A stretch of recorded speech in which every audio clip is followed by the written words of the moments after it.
अतिशय सोपी पद्धत विकसित केली आहे.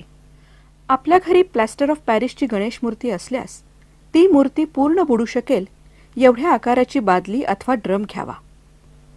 मूर्ती पूर्ण बुडेल एवढे त्यात पाणी घेऊन मूर्तीच्या साधारण वजनाइतके अमोनियम बायकार्बोनेट त्या पाण्यात मिसळावे. हा बेकिंग सोडा आरोग्यास हानिकारक नाही. आपल्या आवडत्या बाप्पाची मूर्ती त्या पाण्यात आपण विसर्जित करावी. दर 2 ते 3 तासांनी ते मिश्रण हलके हलके ढवळावे. पुढील 36 ते 48 तासांमध्ये मूर्ती द्रावणात पूर्णपणे विरघळते.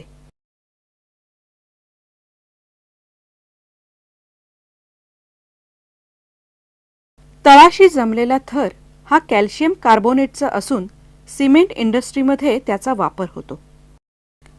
वरती राहिलेले पांढुरके पाणी हे अमोनियम सल्फेट या नावाचे उत्तम खत आहे. ते पाणी झाडांना द्यावे. मूर्तीची विटंबना झाली नाही.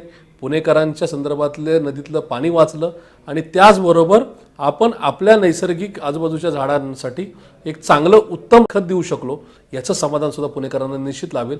विसर्जन करायचंच असेल तर हौदांमध्ये करणे आणि त्यापेक्षाही हौदांपर्यंत सुद्धा न येता आपण घरात करू शकतो अमोनियम बायकार्बोनेटचा वापर करून, आणि तो आपण जो आहे मग नंतर फर्टिलायझर म्हणून वापरू शकतो. यापेक्षा चांगली बाब काय असू शकते.